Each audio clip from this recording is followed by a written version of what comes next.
Hi everyone, welcome to my channel. My name is Samantha Leanne and I talk about books. Today we are doing another Top 5 Wednesday. It is hosted by Sam over at Thoughts on Tomes. I will link her channel in the description below, as well as the Goodreads group for further topics and such if you wish to participate. So without further ado, this week's topic is series that got worse over time. So one of the things that I like about Top 5 Wednesday is you can not only include books, but you can include television series as well, which for this particular topic this week makes things a little bit easier because y'all, I have a really bad habit of just not finishing series when it comes to books for whatever reason. I don't really know why. Some examples of some series that I started but have not finished are Outlander, A Song of Ice and Fire, The Vampire Chronicles, the Southern Vampire series. There's a lot of them. I just like start and then I never finish. I don't know why. So anyway, this list is going to include some book series as well as some television series. So without further ado, let's get started. Number 5 on my list is a television series. It is How I Met Your Mother. Now, don't get me wrong, y'all. This is one of my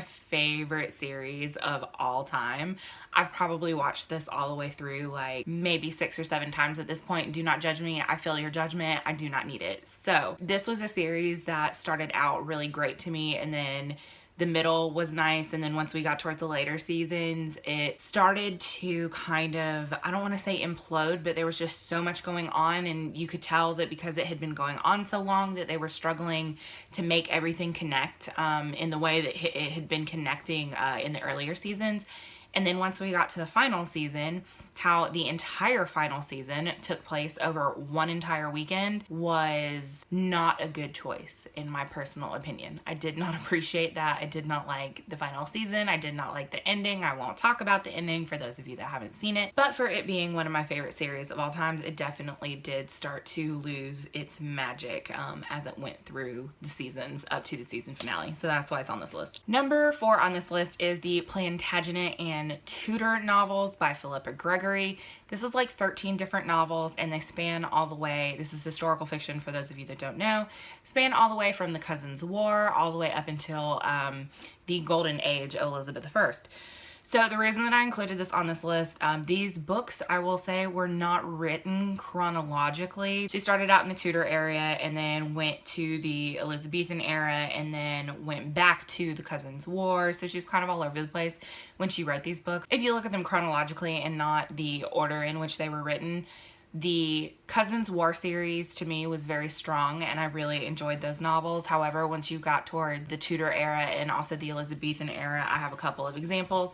You may remember seeing these from a wrap-up video. Number 1, The Other Queen, The Virgin's Lover, Queen's Fool. Those were very weak to me. I did not enjoy those as much as compared to some of the other ones in the earlier part of the series.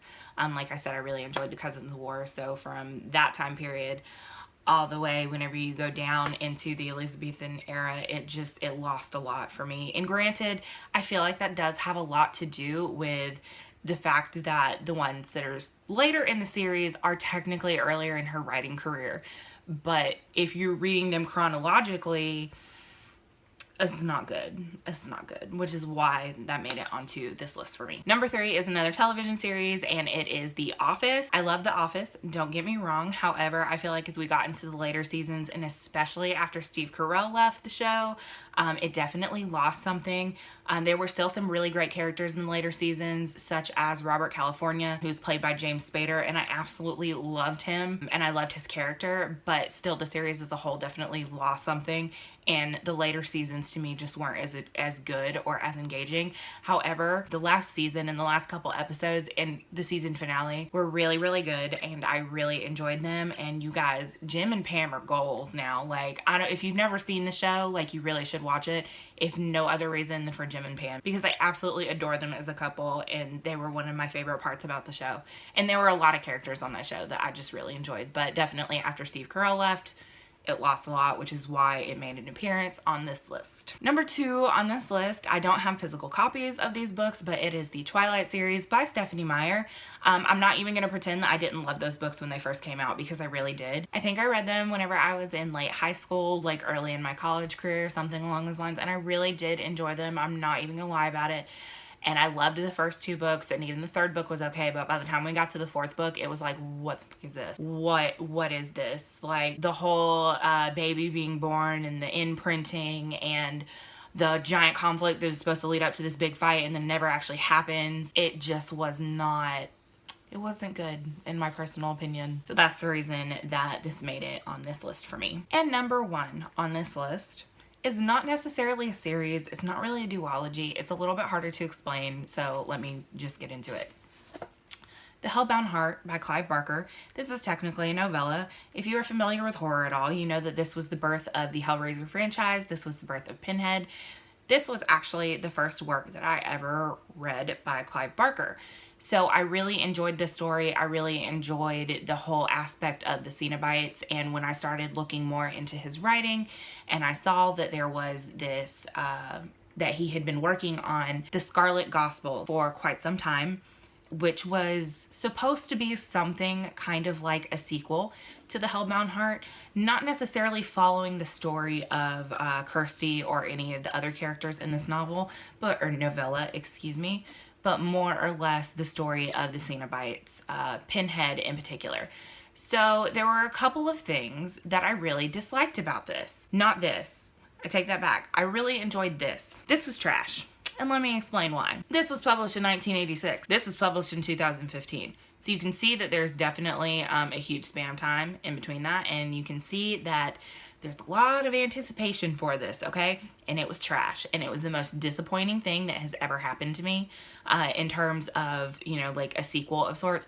Now, to be fair, we knew going into this that this wasn't, you know, a sequel to the Hellbound Heart, but it was supposed to, you know, include Pinhead, you know, which is one of the things that interested me about it. Well, whenever we got into the story, there's apparently some characters that were also included in some of his other works, which I have not read yet, so I can't really speak to those, but this was just garbage. The dialogue in it was absolutely terrible. It was really campy. I don't think that this was written to be campy. It was very poorly written to me. The banter back and forth between some of the characters, it was like, what the fuck is this? Like, this is not, like, understandably this is fiction, but these are not conversations that people would have, like, ever, at all. And so I'm reading this and I'm like, what the fuck am I reading? Like, please excuse me for the language that I'm using, but this is how I felt the whole time that I was reading this. And it was the most disappointing thing that I've read in the last couple of years. I wanted to love this so hard and I tried to give it a chance, but after I read it and the more that I sat on it, the more I hated it. Like, it just got worse and worse and worse for me. And it was, y'all, just don't read it. I'm honestly considering unhauling this because I will never read it again because it was terrible and I hated it and it was disappointing.